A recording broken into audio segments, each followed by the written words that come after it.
നമസ്കാരം. പ്രവാസി മലയാളിയിലേക്ക് സ്വാഗതം. ലോകം വീണ്ടും കോവിഡ് വൈറസ് ഭീതിയിലാണ്. കോവിഡിന്റെ ഏറ്റവും പുതിയ വകഭേദമായ ഒമൈക്രോൺ ആണ് ഇന്ന് ലോകരാജ്യങ്ങളിൽ ഏറ്റവും അധികം ഭീഷണിയാകുന്നത്.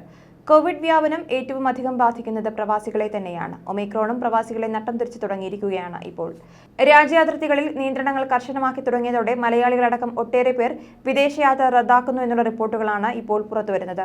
ശൈത്യകാല അവധി പ്രയോജനപ്പെടുത്തി നാട്ടിലേക്കും ആഫ്രിക്കൻ, യൂറോപ്യൻ രാജ്യങ്ങളിലേക്കും വിനോദയാത്രയ്ക്കും പോകാനിരുന്നവരാണ് യാത്ര ഒഴിവാക്കിയത്.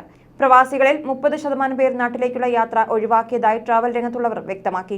രാജ്യാന്തര യാത്രക്കാർക്ക് കേരളത്തിൽ 7 ദിവസം ക്വാറന്റൈൻ ഉണ്ടാകുമെന്ന അഭ്യൂഹങ്ങളും പ്രവാസികളെ ആശയക്കുഴപ്പത്തിലാക്കുന്നുണ്ട്.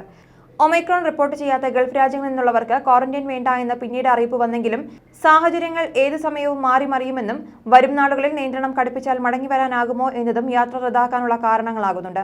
വർഷങ്ങളായി നാട്ടിൽ പോകാൻ സാധിക്കാത്തവർ ഡിസംബറിൽ പോകാനിരിക്കെയാണ് ഭീതി പരത്തി ഒമൈക്രോൺ എത്തിയത്.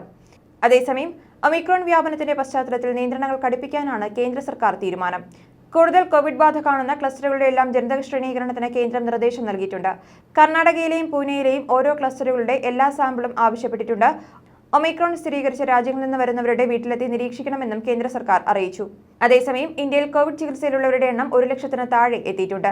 മഹാരാഷ്ട്രയിൽ ദക്ഷിണാഫ്രിക്കയിൽ നിന്ന് വന്ന 6 പേർക്ക് കൂടി കോവിഡ് സ്ഥിരീകരിച്ചത് ആശങ്കയുയർത്തി മഹാരാഷ്ട്ര സർക്കാർ മാർഗനിർദ്ദേശങ്ങൾ പുതുക്കിയിട്ടുണ്ട്. വിദേശ രാജ്യങ്ങളിൽ നിന്ന് വരുന്നവർക്കെല്ലാം വിമാനത്താവളത്തിൽ കോവിഡ് പരിശോധന നിർബന്ധമാക്കി.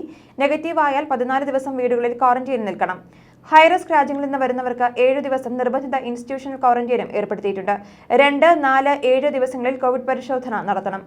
നെഗറ്റീവ് ആയാൽ വീണ്ടും 7 ദിനം കൂടി വീടുകളിൽ ക്വാറന്റൈനിൽ കഴിയണം. മറ്റ് സംസ്ഥാനങ്ങളിൽ നിന്ന് വരുന്നവർക്ക് 48 മണിക്കൂറിനുള്ളിലെ RT-PCR പരിശോധന ഫലം നിർബന്ധമാക്കുകയും ചെയ്തു. പുതിയ വകഭേദം സ്ഥിരീകരിക്കുന്ന രാജ്യങ്ങളിൽ നിന്നുള്ളവർ രാജ്യത്ത് കർശന നിരീക്ഷണത്തിന് വിധേയരാകണം. RT-PCR പരിശോധനാ ഫലം അറിഞ്ഞ ശേഷം മാത്രമേ വിമാനത്താവളം വിടാനാകൂ.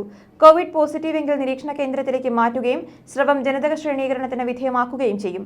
നെഗറ്റീവ് ആണെങ്കിൽ വീട്ടിൽ ഒരാഴ്ച നിരീക്ഷണത്തിൽ കഴിയണം. 8ാം ദിവസം വീണ്ടും പരിശോധന നടത്തണം. മാർഗനിർദ്ദേശങ്ങൾ ലംഘിക്കുന്നവർക്കെതിരെ കർശന നടപടി സ്വീകരിക്കുവാനും കേന്ദ്രം സംസ്ഥാന സർക്കാരുകൾക്ക് നിർദ്ദേശം നൽകിയിട്ടുണ്ട്. ന്യൂസ് ഡെസ്ക് പ്രവാസി മലയാളി.